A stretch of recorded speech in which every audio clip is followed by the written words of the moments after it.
Hello दोस्तों, नमस्कार। मैं हूं यशवंत दामले और आप देख रहे हैं यस मनी विज्ञान चैनल। यस मनी विज्ञान चैनल में आपका स्वागत है।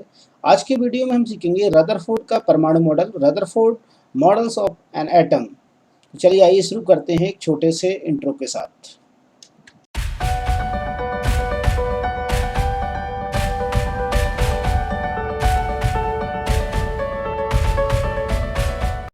यह बताया गया है, आपको स्वर्ण पत्र एक दिखाई दे रहा है, गोल्ड फॉइल है जो वास्तव में 1000 एटम के बराबर मोटाई वाली पन्नी यहाँ पर बताई गई। स्वर्ण पत्र यहाँ पर दिखाया जा रहा है आपको, यहाँ पर जो दिखाई दे रहा है। यहाँ पर आप देखते हैं तो इसमें ये छोटे छोटे परमाणु से मिलकर बना हुआ है। यहाँ पर आपको इस प्रकार से नजर आ रहा होगा, ये स्वर्ण पत्र है जो कि यदि 100 परमाणु की परत को हम एक के ऊपर एक रख दें तब इतनी मोटाई की एक पन्नी बनेगी, उसी के समथिंग ये है। और यहाँ से अल्फा कणों की बौछार यदि इसके ऊपर की जाए और फिर उसका निष्कर्ष निकाला जाए तो इसी के आधार पर रदरफोर्ड ने ये परमाणु मॉडल दिया है। तो यहाँ पर परमाणु मॉडल की हम व्याख्या करेंगे, आगे इसी के आधार पर करेंगे। चलिए देखते हैं। यहाँ पर मैं आपको थोड़ा सा और हिंट दे देता हूँ कि यहाँ पर यदि आपको दिखाई दे रहा है कि परमाणु, जो भी परमाणु है वो सभी यहाँ पर जो गोल बिंदु के रूप में आपको दिखाई दे रहे हैं, जो राइट मार्क आपको दिखाई दे रहा है, तो ये सभी एटम्स हैं, वो कि गोल्ड के एटम्स यहाँ पर हैं। और यदि आप एक गोल्ड एटम को देखना चाहें तो एटम कि एक एटम दूसरे एटम से लगातार सटा हुआ है और एक के ऊपर एक भी परत रखी हुई है। तो मान लीजिए कि एक के ऊपर एक परत रखी हुई है। यहाँ पर ये बता रहा है कि एक पैकेज में 500 एटम और दूसरे पैकेज में भी 500 एटम के समथिंग है। तो एक दूसरे के ऊपर 500 एटम रखे, मतलब 1000 एटम का एक लेयर बन गई है जो कि वास्तव में गोल्ड फॉइल कहला रही है। चलिए देखते हैं आगे।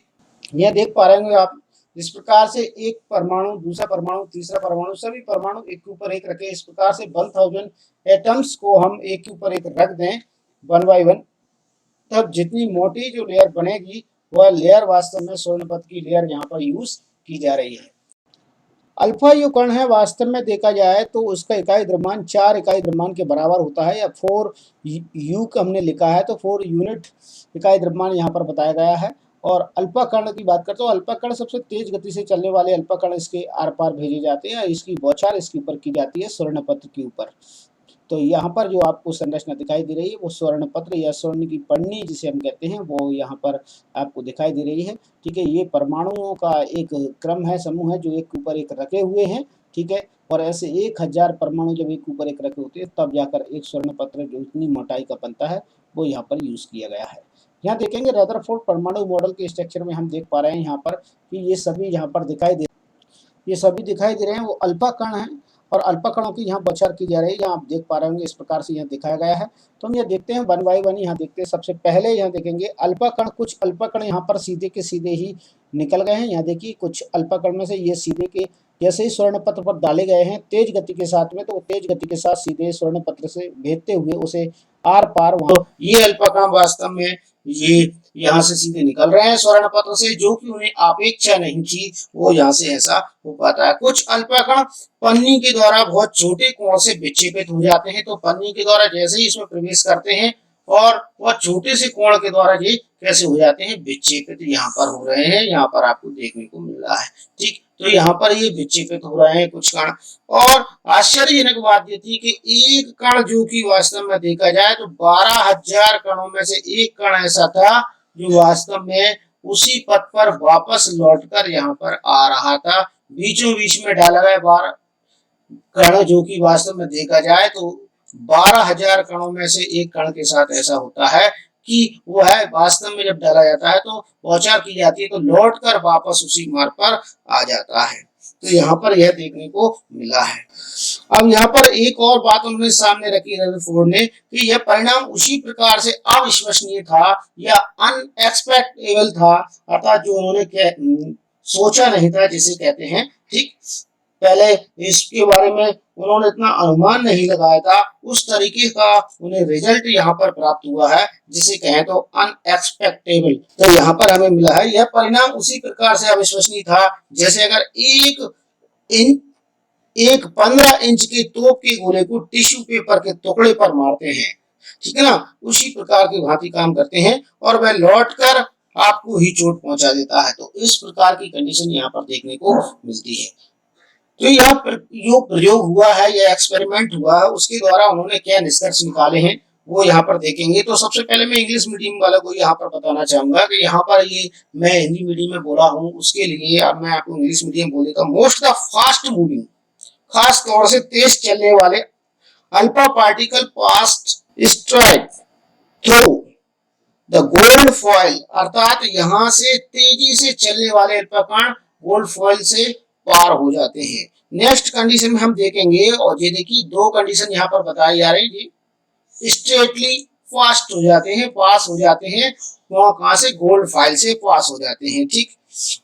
सम of the particle were deflect by the foil of small angle, तो यहां से कुछ अल्फा कण स्मॉल एंगल से डिफ्लेक्ट हो जाते हैं, ठीक है ना, यहां से ये डिफ्लेक्ट हो रहे हैं, वो भी स्मॉल एंगल के द्वारा रिफ्लेक्ट हो रहे हैं यहाँ पर, ठीक है। और तीसरे कंडीशन में ये कहा जाएगा सरप्राइजली, ठीक है ना, सरप्राइजली 1/12,000 पार्टिकल अपीयर टू रिबाउंड, अर्थात एक जो पार्टिकल है वो 12,000 में से एक पार्टिकल ऐसा होता है या कण ऐसा होता है, वो रिबाउंड होता है, अर्थात वह वापस उसी मार्ग पर लौटकर आ जाता है। तो यहाँ पर ये बताया गया है। अब इसका निष्कर्ष उन्होंने क्या निकाला है, वो निष्कर्ष के बारे में भी हम यहाँ पर देखेंगे, चर्चा यहाँ पर करेंगे कि वास्तव में रदरफोर्ड की परमाणु मॉडल एक्सपेरिमेंट है उनका, उसके बारे में उन्होंने क्या निष्कर्ष निकाला है, उसके बारे में भी मैं आपको भी बताऊंगा। चलिए यहाँ देखते हैं, यहाँ पर देखते हैं प्रयोग के आधार पर रदरफोर्ड ने निम्न परिणाम यहाँ पर निकाले हैं। तो यही कहेंगे हम कि वास्तव में देखा जाए तो following similar reason Rutherford concluded from the alpha particle scattering experiment that, अर्थात यहाँ पर रदरफोर्ड ने जो एक्सपेरिमेंट किया उसके द्वारा जो रिजल्ट निकाला है वो यहाँ पर बताया गया किस प्रकार से उन्होंने निष्कर्ष निकाले हो उसके बारे में उन्होंने बताया है। तो सबसे पहले हम देखते हैं, most the space inside the atom is empty, ये एटम ही आपको दिखाई दे रहा है यहाँ पर, ये एटम पूरा यहाँ पर आपको नजर आ रहा है, पूरे एटम, या हम यूं कहें कि ये स्वर्ण पत्र आपको नजर आ रहा है, स्वर्ण पत्र में एम्प्टी बिकॉज मोस्ट द, वास्तव में अल्फा पार्टिकल, ठीक है ना, पास्ट थ्रू, यहाँ पर दिख रहा है past through the gold foil without getting defected, अर्थात बिना किसी विक्षेप के यहाँ से अल्फा पार्टिकल सीधे के सीधे ही यहाँ पर से निकल जाते हैं, यहाँ से आर पार हो जाते हैं, ये उन्होंने बताया है। यदि हिंदी में बोलूं तो मैं आपको दिखेगा, परमाणु के भीतर का अधिकतर भाग वास्तव में देखा जाए तो खोखला होता है। कैसा होता है?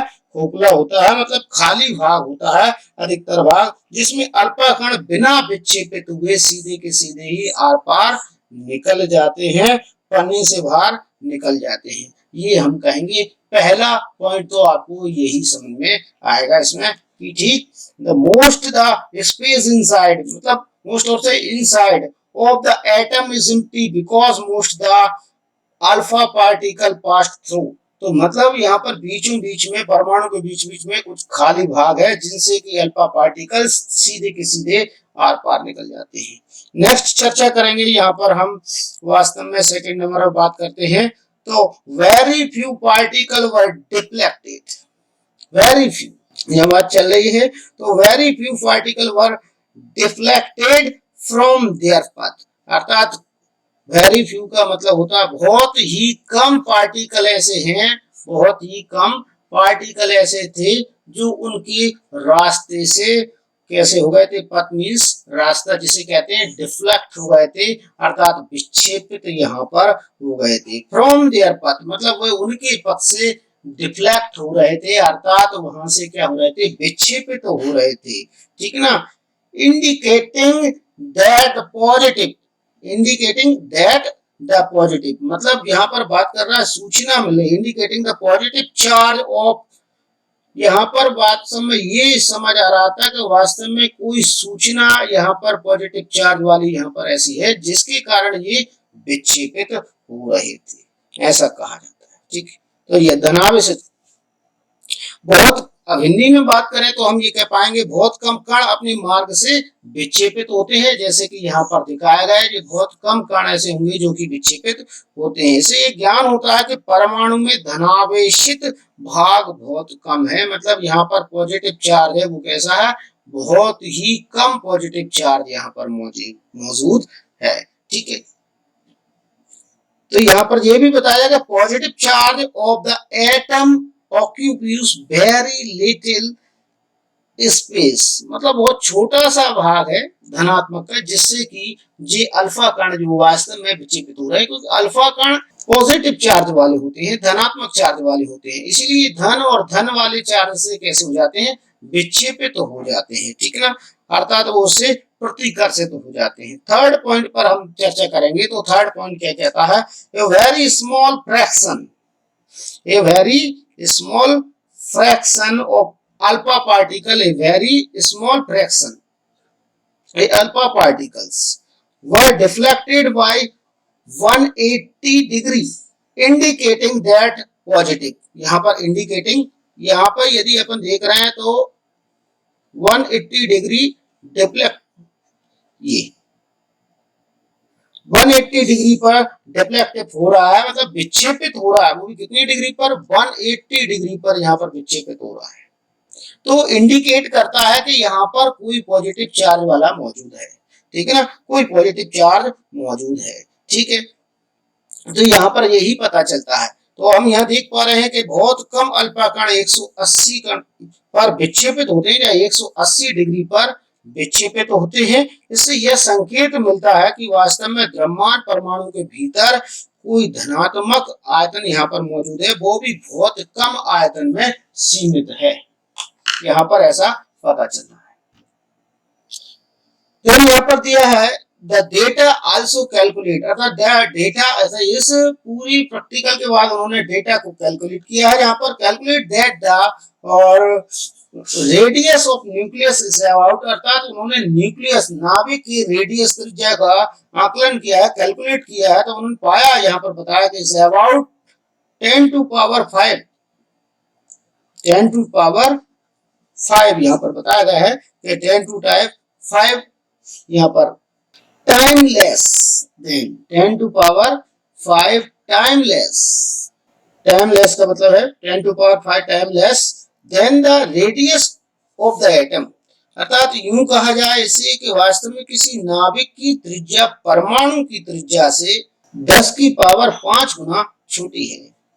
कोई परमाणु है, वो परमाणु की जो रेडियस है, एटम की जो रेडियस है, वो वास्तव में नाभिक की रेडियस, यहाँ पर बात कर रहे हैं। ठीक है, तो यहाँ पर उन्होंने इसे डेटा को कैलकुलेट किया है, प्रैक्टिकल के डेटा को कैलकुलेट करके बताया वास्तव में 10 टू पावर 5 टाइमलेस, 5 टाइमलेस का मतलब टाइमलेस से तात्पर्य ये रहेगा कि उसमें बताया कि एटम की जो रेडियस है, एटम की रेडियस से नाभिक की रेडियस जो होती है, या न्यूक्लियस जो है, इसका जो न्यूक्लियस है उसकी रेडियस जो है 10 टू पावर -5 टाइमलेस, अर्थात 10 की घात 5 गुना छोटी है। किसकी त्रिज्या, किसकी रेडियस, न्यूक्लियस की रेडियस छोटी है, यह है न्यूक्लियस, तो न्यूक्लियस की रेडियस एटम की रेडियस से 10 की पावर 5 गुना छोटी है, यह लेस होती है, यहाँ आप देख सकते हैं। तो ऐसा उन्होंने यहाँ पर कैलकुलेट करके डेटा को निकाला है। और अपने प्रयोगों के आधार पर रदरफोर्ड ने परमाणु का नाभिकीय मॉडल प्रस्तुत किया, जिसमें निम्नलिखित लक्षण उन्होंने साथ में दिए थे। नाभिकीय मॉडल के बारे में बात कर रहे हैं, तो यहाँ पर परमाणु का केंद्र धनावेशित होता है, जिसे नाभिक कहा जाता है। किसने कहा, रदरफोर्ड ने बताया कि परमाणु का, ये देख पाएंगे एटमिक का, परमाणु का केंद्र धनावेशित होता है, ये उन्होंने नाभिकीय मॉडल में बताया है। रदरफोर्ड के नाभिकीय मॉडल बताया, जैसे जे कोई एक एटम है और एटम के अंदर की बात करते हो, एटम के अंदर का यहाँ पर ये पूरा परमाणु है, परमाणु के अंदर भीतर होता है नाभिक, तो एटम के बीचों बीच का पार्ट्स होता है, वो क्या कहलाएगा, नाभिक कहलाएगा। ठीक, तो हम इसकी स्ट्रक्चर को दोबारा यहाँ पर मैं आपको प्रदर्शित करने का काम करूंगा, यहाँ पर बात करेंगे, हम दूसरी तरीके से इनके स्ट्रक्चर देख लेते हैं। There is a positively charge, there is a positively charge charge centre in atom called the nucleus, अर्थात ये कहा जाए कि वास्तव में किसी भी एटम का बीचों बीच का भाग होता है वह वास्तव में न्यूक्लियस कहलाता है। ठीक, इसे न्यूक्लियस नाम दिया गया है। इसे हिंदी में हम कह सकते हैं तो नाविक की संज्ञा हम इसे दे सकते हैं, इसे नाविक भी कहा जाता है। ये रदरफोर्ड की परमाणु के नाभिकीय मॉडल के बारे में, रदरफोर्ड का ये नाभिकीय मॉडल यहाँ पर दिया गया है उन्होंने, उसके आधार पर बताया। न्यूक्लियर मॉडल यहाँ पर उन्होंने दिया है, न्यूक्लियर मॉडल के आधार पर उन्होंने ऐसा कहा है। ठीक ना, इसे आप न्यूक्लियर मॉडल के अंतर्गत मानेंगे या नाभिकीय मॉडल के अंतर्गत मानेंगे। ठीक है, इलेक्ट्रॉन नाभिक के चारों वर्तुलाकार मार्ग में चक्कर लगाते हैं। इसमें जो इलेक्ट्रॉन चक्कर लगाएंगे, चक्कर लगाने का बताया कि उन्होंने वर्तुलाकार से तात्पर्य यहाँ पर बताया गया। वर्तुलाकार के बारे में मैं आपको बताऊं तो around the circle path, circle path के बारे में बात करूंगा। ये सर्कल पाथ होता है, ये सर्कल पाथ में चक्कर लगाएंगे, इलेक्ट्रॉन जो होंगे वो सर्कल पाथ में चक्कर लगाएंगे। इस प्रकार से इस सर्कल पाथ में चक्कर लगाते हैं। यदि हम देखना चाहें तो ये पाथ मैं आपको अभी दिखाना चाहूंगा। चलिए, यहाँ पर आप देख पाएंगे कि यहाँ पर बीचों बीच में सेंटर में आपको नाभिक यहाँ पर दिखाई दे रहा है, न्यूक्लियस यहाँ पर दिखाई दे रहा है। ये सारे के सारे यहाँ पर दिखाई दे रहे हैं। नाभिक के बीचों बीच में आपको एटम्स, प्रोटॉन्स यहाँ पर मौजूद हैं, और जो इलेक्ट्रॉन होते हैं जो रेड कलर के सर्कल में आपको दिखाई दे रहे हैं, ये वास्तव में सेल के अंदर राउंड कर रहे हैं या चक्कर लगा रहे हैं, वो यहाँ पर आपको दिखाई दे रहे हैं। ये थ्री स्ट्रक्चर के रूप में मैं आपको यहाँ पर बताया है। तो यहाँ पर देखिए किस प्रकार से कक्षाएं आपस में मूव कर रही हैं और वो वास्तव में चक्कर लगा रहे हैं इलेक्ट्रॉन। इस प्रकार से यहाँ पर ये मूव करके चक्कर लगाते हैं। यहाँ से आप देख सकते हैं, ये देखिए